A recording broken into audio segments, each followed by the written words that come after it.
Assalamualaikum warahmatullahi wabarakatuh. Alhamdulillah,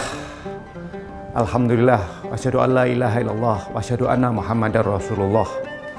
La haula wala quwata illa billah. Amma ba'du. Alhamdulillah, puji syukur kehadirat Allah. Kita panjatkan segala rasa syukur kita sehingga kita bisa memasuki bulan Ramadan kali ini dalam suasana yang lebih baik. Tahun lalu dan 2 tahun lalu kita berada dalam situasi pandemi yang sangat berat. Kita harus melewati Ramadan dalam situasi yang tidak nyaman. Kita harus menjaga diri dengan semua kesulitannya. Tapi alhamdulillah sekarang ini meskipun tetap dalam suasana pandemi yang semakin menurun, kita bisa melakukan puasa dengan lebih baik. Kali ini saya ingin menyampaikan renungan mengenai bagaimana umat Islam di Indonesia bisa berkontribusi besar kepada langkah-langkah, kepada cita-cita besar yang dibangun oleh bangsa Indonesia untuk mewujudkan Indonesia emas pada tahun 2045. Kita tahu bahwa Indonesia merupakan sebuah negara besar. Tahun ini kita menjadi kekuatan presidensi G20, ya, pemerintahan 20 negara terbesar di dunia yang akan diselenggarakan akhir tahun di Bali, di mana kita merupakan negara ke-16 yang menduduki urutan dari G20. Cita-cita Indonesia emas pada tahun 2045 bukan sekedar angan-angan dan mimpi kosong. Indonesia memang memiliki potensi yang luar biasa, baik itu dari sumber daya alam maupun sumber daya manusia dan juga sumber daya budaya. Sudah banyak lembaga-lembaga kajian internasional yang memberi prediksi, membuat estimasi mengenai potensi besar Indonesia itu. Dan cita mewujudkan Indonesia hebat, Indonesia emas pada tahun 2045 akan lebih mudah ketika kita mampu mewujudkan khairul ummah. Bagaimana umat Islam sebagai bagian terbesar dari bangsa Indonesia, jumlahnya hampir 90% saya kira. Kalau kita mampu mewujudkan, mentransformasikan diri menjadi khairul ummah, maka cita Indonesia emas, Indonesia hebat, Indonesia luar biasa pada tahun 2045 itu bukan omong kosong, itu bukan mimpi belaka. Bagaimana cara mewujudkan khairul ummah atau umat yang terbaik? Mari kita menyimak, mari kita melihat bersama-sama surat dalam Al-Quran, surat Al-Baqarah ayat 110 yang berbunyi kira-kira begini.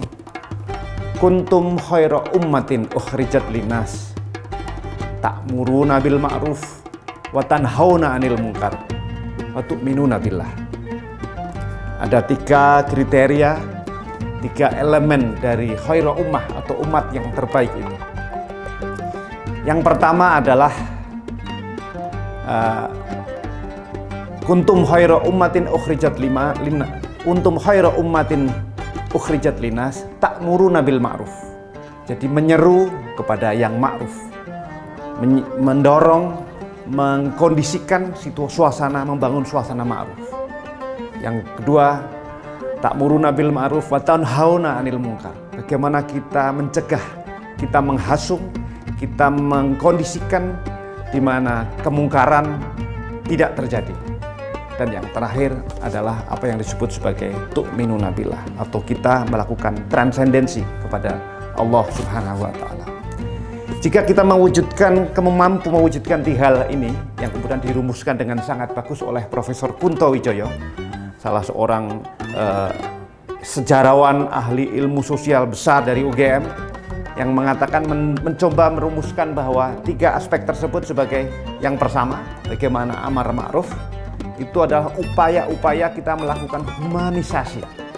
Bagaimana kita melakukan upaya membangun kemanusiaan, amar ma'ruf. Lalu yang kedua, nahi mungkar. Apa itu nahi mungkar? Nahi mungkar pada dasarnya adalah upaya untuk melakukan emansipasi atau melakukan liberasi. Artinya kita membebaskan diri dari proses-proses yang buruk, proses-proses yang negatif.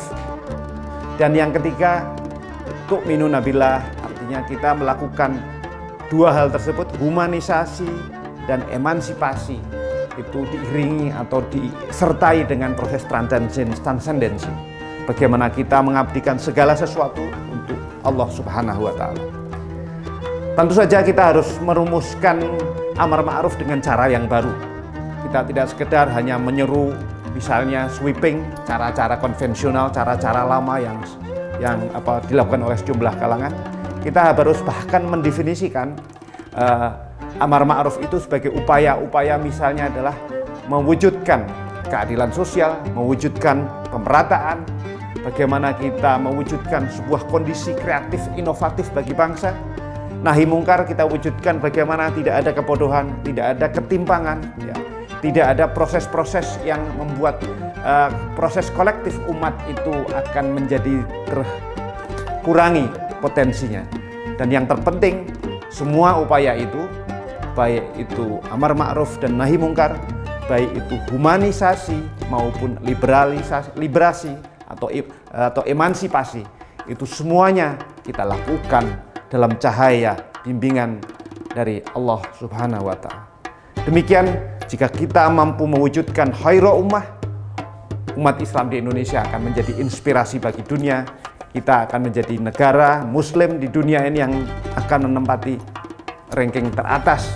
Diprediksikan mungkin kita akan menempati posisi keempat terbesar, negara terbesar di dunia, atau kelima pada tahun 2040 atau 2045. Demikian, semoga renungan ini bermanfaat untuk kita semua, memberi inspirasi. Kita perlu mewujudkan khairul ummah untuk mewujudkan negara Indonesia yang hebat, negara Indonesia yang cemerlang pada tahun 2045. Wallahul muwafiq ila aqwamit thoriq. Assalamualaikum warahmatullahi wabarakatuh.